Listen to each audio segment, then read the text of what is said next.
നമസ്കാരം. Aroor vision news ചാനലിലേക്ക് സ്വാഗതം. ചന്തിരൂരിൽ 9-ാം വാർഡ് കോൺഗ്രസ് കമ്മിറ്റിയുടെ നേതൃത്വത്തിൽ കുടുംബ സംഗമവും കെ.സി. തിലകൻ അനുസ്മരണവും നടത്തി. അരൂർ സൗത്ത് മണ്ഡലത്തിലെ 9-ാം വാർഡ് കോൺഗ്രസ് കമ്മിറ്റി സംഘടിപ്പിച്ച മഹാത്മാഗാന്ധി കുടുംബ സംഗമം ചന്തിരൂർ ചള്ളിത്തറ ഓഡിറ്റോറിയത്തിൽ KPCC രാഷ്ട്രീയകാര്യ സമിതി അംഗം അഡ്വക്കേറ്റ് ഷാനിമോൾ ഉസ്മാൻ ഉദ്ഘാടനം ചെയ്തു. കുടുംബസംഗമത്തിന് മുന്നോടിയായി കോൺഗ്രസ് നേതാവ് കെ.സി. തിലകൻ അനുസ്മരണവും പുഷ്പാർച്ചനയും നടത്തി. Ward Congress committee president KC Bineesh അധ്യക്ഷത വഹിച്ച കുടുംബസംഗമത്തിൽ വാർഡിലെ മുതിർന്ന കോൺഗ്രസ് നേതാക്കളായ ജോണമ്മ ടീച്ചർ, ജോസഫ് പൊള്ളപ്പറമ്പ്, മുഹമ്മദ് വെളിപ്പറമ്പ്, ജോർജ് ദുസംപറമ്പ്, അബ്ദുൽ ഖാദർ പഴയപറമ്പ്, തിലകൻ തൊമ്മന്തറ എന്നിവരെ ആദരിച്ചു.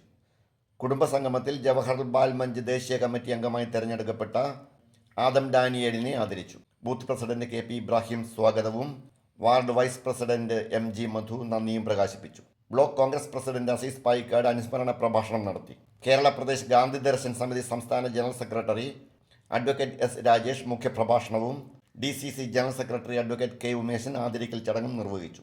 കുടുംബസംഗമത്തിൽ ആശംസകൾ അർപ്പിച്ച് DCC general secretary K Rajeevan, UDF convener CK Rajendran, Aroor south മണ്ഡലം Congress committee president PA Ansar, DCC അംഗം TP സൈഫുദ്ദീൻ, ബ്ലോക്ക് കോൺഗ്രസ് കമ്മിറ്റിയുടെ നിർവാഹക സമിതി അംഗം KA സലിം ചന്തിരൂർ, പഞ്ചായത്ത് അംഗം സിനിമോൾ മനോഹരൻ, യൂത്ത് കോൺഗ്രസ് മണ്ഡലം ജനറൽ സെക്രട്ടറി NA അനുരാജ് തുടങ്ങിയവർ സംസാരിച്ചു. ചന്തിരൂർ ശ്രീവർണ്ണ കൈകൊട്ടിക്കളി സംഘം അവതരിപ്പിച്ച കലാപരിപാടികൾ പരിപാടിക്ക് മാറ്റുകൂട്ടി. കുടുംബസംഗമത്തിൽ 9-ാം വാർഡിൽ നിന്നു മാത്രമായി സ്ത്രീകളും കുട്ടികളും അടക്കം നിരവധി പേർ പങ്കെടുത്തു.